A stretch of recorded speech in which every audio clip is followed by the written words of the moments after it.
ಯೇಸು ಕ್ರಿಸ್ತನ ನಾಮದಲ್ಲಿ ನಿಮ್ಮೆಲ್ಲರನ್ನು ವಂದಿಸುವಂತವರಾಗಿದ್ದೇನೆ. ಈ ಬೆಳಗಿನ ಜಾವದಲ್ಲಿ ವಾಕ್ಯ ಓದಿಕೊಂಡು ಧ್ಯಾನ ಮಾಡಿಕೊಳ್ಳೋಣ. ಲೂಕನು ಬರೆದ ಸುವಾರ್ತೆ 18ನೇ ಅಧ್ಯಾಯ 1ನೇ ವಚನ ಓದಿಕೊಳ್ಳೋಣ. ಬೇಸರಗೊಳ್ಳದೆ ಯಾವಾಗಲೂ ಪ್ರಾರ್ಥನೆ ಮಾಡುತ್ತಿರಬೇಕೆಂಬುದಕ್ಕೆ ಆತನು ಅವರಿಗೆ ಒಂದು ಸಾಮ್ಯವನ್ನು ಹೇಳಿದನು. ಕರ್ತನಲ್ಲಿ ಪ್ರೀತಿಯುಳ್ಳ ದೇವಜನರೇ, ನಾವು ಈ ಒಂದು ದಿನದಲ್ಲಿ ಈ ಲೋಕದಲ್ಲಿ ಜೀವಿಸುವಾಗ ಬೇಸರಗೊಳ್ಳದೆ ಎಡಬಿಡದೆ ನಾವು ಪ್ರಾರ್ಥನೆ ಮಾಡುವಂತವರಾಗಬೇಕು. ಈ ಒಂದು ದಿನದಲ್ಲಿ ನಾವು ಈ ಲೋಕದಲ್ಲಿ ಜೀವಿಸುವಾಗ ನಾವು ಯಾವ ರೀತಿಯಾಗಿ ಪ್ರಾರ್ಥನೆ ಮಾಡುತ್ತಾ ಇದ್ದೇವೆ, ಪ್ರಾರ್ಥನೆ ಮಾಡುವಾಗ ಉತ್ತರ ಸಿಗುತ್ತಾ ಇಲ್ಲ ಎಂಬುದಾಗಿ ನೋಡುವಾಗ ನಾವು ಪ್ರಾರ್ಥನೆಯನ್ನೇ ಮಾಡಲು ಬಿಡುವಂತವರಾಗಿದ್ದೇವೆ. ಯಾಕೆ ನಾವು ದೇವರ ಸನ್ನಿಧಾನಕ್ಕೆ ಹೋಗುವುದು ಬಿಡುತ್ತಾ ಇದ್ದೇವೆ, ಪ್ರಾರ್ಥನೆ ಮಾಡುವುದು ಯಾಕೆ ಬಿಡುತ್ತಾ ಇದ್ದೇವೆ ಎಂಬುದಾಗಿ ನೋಡುವಾಗ ನಮಗೆ ಉತ್ತರ ಸಿಗುತ್ತಾ ಇಲ್ಲ. ನಾವು ಮಾಡಿದ ಪ್ರಾರ್ಥನೆಗೆ ಉತ್ತರ ಸಿಗುತ್ತಾ ಇಲ್ಲ, ಅದಕ್ಕೆ ನಾನು ಪ್ರಾರ್ಥನೆ ಮಾಡುವುದಿಲ್ಲ, ದೇವರ ಸನ್ನಿಧಾನಕ್ಕೆ ಹೋಗುವುದಿಲ್ಲ ಎಂಬುದಾಗಿ ಅನೇಕ ಮಕ್ಕಳು ಈ ಲೋಕದಲ್ಲಿ ಜೀವಿಸುವಂತವರಾಗಿದ್ದಾರೆ. ಕರ್ತನಲ್ಲಿ ಪ್ರೀತಿಯುಳ್ಳ ದೇವಜನರೇ, ನೀವು ಈ ಒಂದು ದಿನದಲ್ಲಿ ಎಚ್ಚೆತ್ತುಕೊಳ್ಳಿರಿ. ಯಾಕೆ ನಿಮ್ಮ ಪ್ರಾರ್ಥನೆಗೆ ಉತ್ತರ ಸಿಗುತ್ತಾ ಇಲ್ಲ ಎಂಬುದಾಗಿ ನೋಡುವಾಗ ಒಳ್ಳೆಯವರಾಗಿ ನೀತಿವಂತರಾಗಿ ಕರ್ತನ ಆಜ್ಞೆಗಳನ್ನು ಕೈಕೊಂಡು ನಡೆಯುವಂತವರಾಗಬೇಕು. ಆವಾಗ ನಮ್ಮ ಪ್ರಾರ್ಥನೆಗೆ ಉತ್ತರ ಸಿಗುವಂತದಾಗಿದೆ. ನಮ್ಮ ಪ್ರಾರ್ಥನೆಗೆ ಉತ್ತರ ಸಿಗ್ತಾ ಇಲ್ಲ ಎಂಬುದಾಗಿ ನೋಡುವಾಗ ನಾವು ಈ ಲೋಕದ ಒಂದು ಪಾಪದ ಜೀವಿತದಲ್ಲಿ ಜೀವಿಸ್ತಾ ಇದ್ದೇವೆ. ಆ ಪಾಪವೇ ನಮ್ಮ ಪ್ರಾರ್ಥನೆಗೆ ಅಡ್ಡಗೋಡಿಯಾಗಿ ನಿಂತಿದೆ ಎಂಬುದಾಗಿ ನಾವು ತಿಳಿದುಕೊಳ್ಳಬೇಕು. ಈ ವಾಕ್ಯದಲ್ಲಿ ನಾವು ಒಂದು ವಿಷಯವನ್ನು ನೋಡುವಂತವರಾಗಿದ್ದೇವೆ. ಅಲ್ಲಿ ಒಬ್ಬ ನ್ಯಾಯಾಧಿಪತಿ ಇರುತ್ತಾನೆ, ಒಬ್ಬ ಬಡ ವಿಧವೆ ಇರುತ್ತಾಳೆ. ಆ ಬಡ ವಿಧವೆ ಯಾವ ರೀತಿಯಾಗಿ ಆ ನ್ಯಾಯಾಧಿಪತಿಗೆ ಕಾಟ ಕೊಡ್ತಾಳೆ ಎಂಬುದಾಗಿ ನೋಡುವಂತವರಾಗಿದ್ದೇವೆ. ಆ ನ್ಯಾಯಾಧಿಪತಿಯು ದೇವರಿಗೂ ಕೂಡ ಅಂಜುವವನಲ್ಲ, ಆ ದೇಶದಲ್ಲಿರ್ತಕ್ಕಂಥ ಜನರನ್ನು ಕೂಡ ಆತನು ಲಕ್ಷ್ಯ ಮಾಡುವಂತವನಲ್ಲ.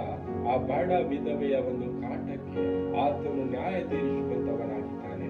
ಆ ಬಡ ವಿಧವೆ ಏನು ಮಾಡಿದಳು ಎಂಬುದಾಗಿ ನೋಡುವಾಗ ಪ್ರತಿನಿತ್ಯವೂ ನ್ಯಾಯಾಧಿಪತಿಯ ಬಳಿಗೆ ಹೋಗುತ್ತಾ ಇದ್ದಳು. ನನ್ನ ನ್ಯಾಯವನ್ನು ನನಗೆ ಒದಗಿಸಿಕೊಡು ಎಂಬುದಾಗಿ ಪ್ರತಿನಿತ್ಯವೂ ಬೇಸರಗೊಳ್ಳದೆ, ಪ್ರತಿನಿತ್ಯವೂ ಆಯಾಸಗೊಳ್ಳದೆ, ಪ್ರತಿನಿತ್ಯವೂ ಆತನ ಸನ್ನಿಧಾನಕ್ಕೆ ಹೋಗಿ ನನಗೆ ನ್ಯಾಯ ವಿಚಾರಿಸಿ ನನ್ನ ನ್ಯಾಯವನ್ನು ನನಗೆ ಕೊಡು ಎಂಬುದಾಗಿ ಆಕೆ ಹೋಗುತ್ತಾ ಇದ್ದಳು.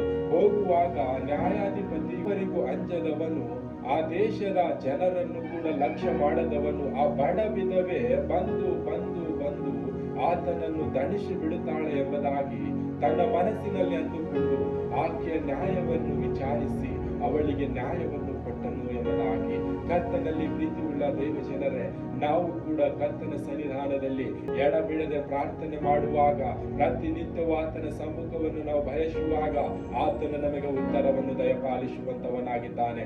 ಕರ್ತನಲ್ಲಿ ಪ್ರೀತಿಯುಳ್ಳ ದೇವಜನರೇ, ನಾವು ಈ ಲೋಕದಲ್ಲಿ ಜೀವಿಸುವಾಗ ನಮ್ಮ ತಂದೆ ತಾಯಿಗಳಿಗೆ ನಾವು ನಮ್ಮ ತಂದೆಗೆ ಅಪ್ಪ ನನಗೆ, ನಮ್ಮ ತಾಯಿಗೆ ಅಮ್ಮ ನನಗೆ ಅದು ಕೊಡಿಸಿ ಎಂಬುದಾಗಿ ನಾವು ಯಾವ ರೀತಿ ಕೇಳುತ್ತೇವಲ್ಲವ.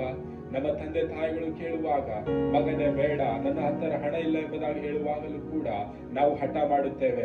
ಅಮ್ಮ ನನಗೆ ಅದು ಬೇಕು, ಅಪ್ಪ ನನಗೆ ಅದು ಬೇಕು ಎಂಬುದಾಗಿ ಅವರ ಹತ್ತಿರ ಹಠ ಮಾಡಿ ಅವರ ಮನಸ್ಸನ್ನು ಒಲಿಸಿ ಅದು ತೆಗೆದುಕೊಳ್ಳುವವರೆಗೂ ನಾವು ಬಿಡುವುದೇ ಇಲ್ಲ. ಪ್ರಿಯರೇ, ಈ ಒಂದು ದಿನದಲ್ಲಿ ನಾವು ಕರ್ತನ ಸನ್ನಿಧಾನದಲ್ಲಿ ಅದೇ ರೀತಿಯಾಗಿ ಪ್ರಾರ್ಥನೆ ಮಾಡುತ್ತಾ ಇದ್ದೇವಾ?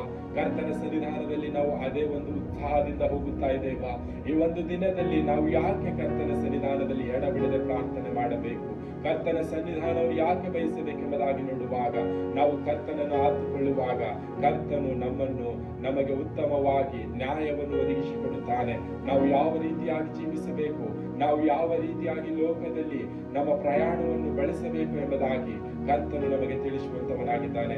ಕರ್ತನಲ್ಲಿ ಪ್ರೀತಿಯುಳ್ಳ ದೇವಜನರೇ, ನಾವು ಯಾಕೆ ಕರ್ತನನ್ನು ಯಾವಾಗಲೂ ಪ್ರಾರ್ಥಿಸಬೇಕು, ಕರ್ತನ ಸನ್ನಿಧಾನವು ಯಾವಾಗಲೂ ಬಯಸಬೇಕೆಂಬುದಾಗಿ ನೋಡುವಾಗ, ನಾವು ಪ್ರಾರ್ಥಿಸುವಾಗ ನಮ್ಮ ಪ್ರಾರ್ಥನೆಗೆ ಆತನು ಉತ್ತರವನ್ನು ಕೊಡುವಂತವನಾಗಿದ್ದಾನೆ. ನಾವು ಪ್ರಾರ್ಥಿಸುವಾಗ ಬೇಸರಗೊಳ್ಳದೆ ಪ್ರಾರ್ಥಿಸೋಣ. ಈ ಒಂದು ದಿನದಲ್ಲಿ ನಾವು ಯಾವ ರೀತಿಯಾಗಿ ಪ್ರಾರ್ಥಿಸ್ತಾ ಇದ್ದೇವೆ, ನಮ್ಮನ್ನೇ ನಾವು ಪರೀಕ್ಷೆ ಮಾಡಿ ನೋಡಿಕೊಳ್ಳೋಣ.